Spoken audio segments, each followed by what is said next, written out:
Hi, friends. Shall we begin the second part of Egg-Born Kings? Founding Myths, the third episode of our infinite Korean history?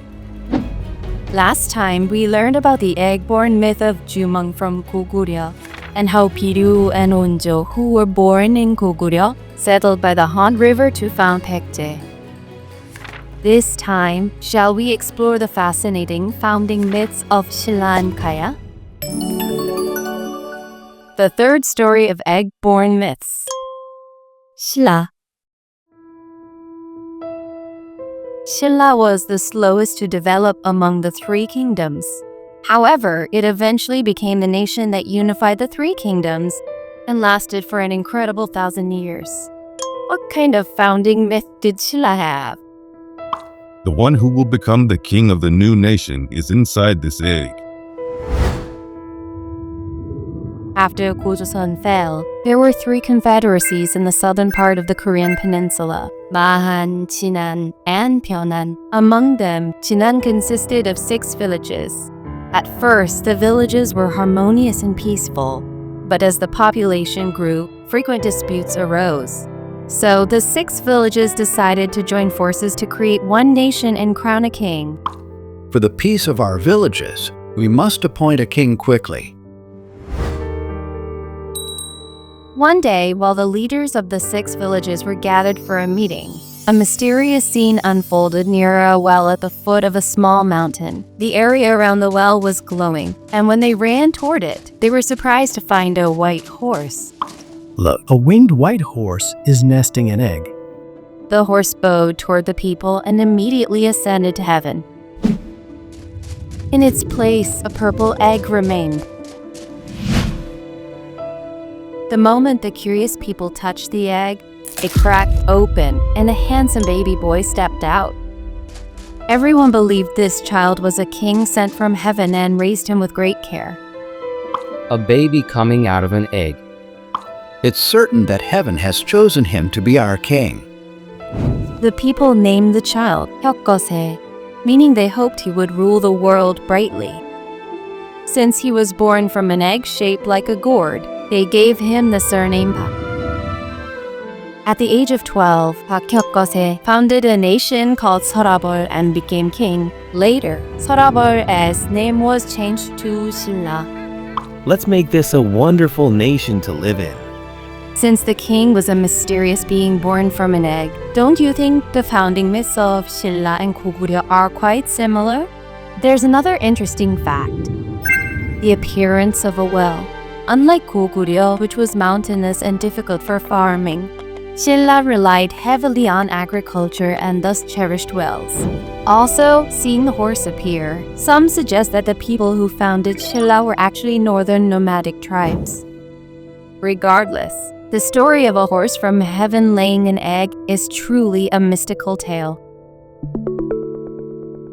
The fourth story of egg-born myths. Gaya. Have you ever heard of a country called Gaya? Although it existed during the same period as Goguryeo, Hyeokgeose, and Silla, Gaya did not develop into a centralized powerhouse. That's why we call it the Three Kingdoms period instead of the Four Kingdoms period. However, Gaya had a remarkable culture. Perhaps that's why Gaya also has a mysterious founding myth. I wonder what is inside this. Long ago, in the southern part of the peninsula, people lived divided into 9 villages without a unified national name. The representative of each village was called Khan. Together, the leaders of the 9 villages were called the Kungan. They lived by farming in the mountains and fields. Farming together makes the hard work feel like nothing.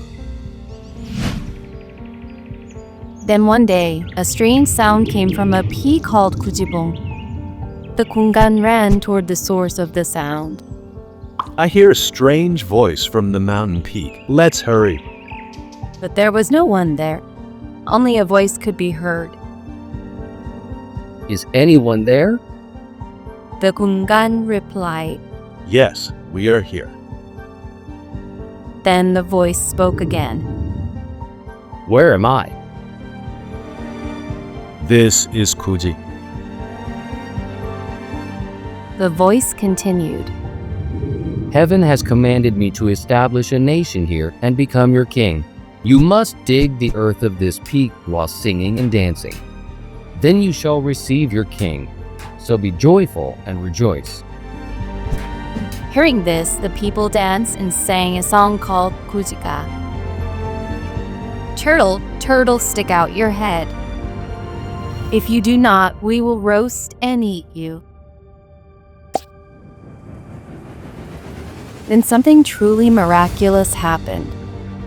A purple rope descended from heaven, and at its end was a golden box wrapped in red cloth. The kungan hurried to open the box. Inside were 6 golden eggs. Everyone rejoiced and took the box back to the village.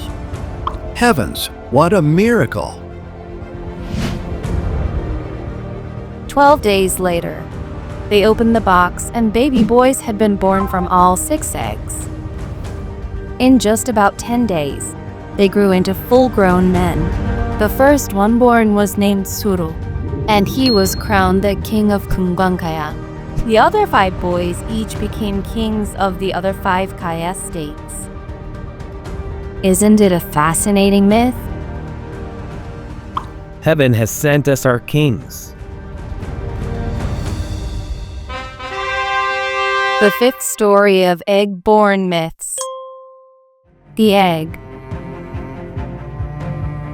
Did you find a common theme in the founding myths of each nation? Yes, that's right. Except for the story of Hyeokgeose. The kings who founded these nations were all born from eggs. Could there be a secret behind the egg? I thought I was the only one born from an egg, but there are quite a few of us. Stories of people born from eggs founding nations can be found in myths all over the world. These are called egg-born myths. In Korean, nanseng shima. Nanseng comes from the characters nan, meaning egg, and seng, meaning birth. Myths reflect the lives and wishes of the people of that time. So, what is the meaning behind these egg-born myths? There are various egg-born myths across the globe. The brightly shining sun is essential for growing crops. To the people, the sun was both the source of life and an object of worship. People thought the round shape of an egg resembled the sun. That is why eggs appeared and were worshipped in myths. In other nations where farming was important, egg-born myths are also commonly found. Most countries in South America worship the sun god. We have an egg-related myth in Vietnam too. I am Amaterasu, the Japanese goddess of the sun. Birds, which lay and hatch eggs, were also considered sacred. People believed that winged birds connected humans to heaven. Some ethnic groups even worship birds. In Korea, the tradition of sotte, a bird-shaped carving placed on top of a pole, has been passed down to this day. They have been made since the Gojoseon period to pray for a good harvest. Surely, birds are beings that connect us with heaven. So, do you now understand the meaning of the 3 kingdoms egg-born myths? They show that the king descended from heaven, or the king is a mysterious being capable of communicating with heaven. It's the same as Hwanung descending from heaven in the Tangun myth of Gojoseon. For a king who founds a nation, one must be a special being so that his people will look up to them. Kings who founded nations used egg-born myths to prove their legitimacy as rulers. That they, as special beings, were the ones meant to lead the nation and the people. In this way, egg-born myths were a kind of magic that gave people pride in their nation and brought them together as one. Now, the stories of egg-born myths have come to an end. This was a light introduction to the birth of the 3 kingdoms before we dive into their real history. From now on, We plan to learn about the kings who led the golden ages of each kingdom and the important events that changed history. There are many exciting rivalries ahead, so look forward to them. See you in the next video. Bye.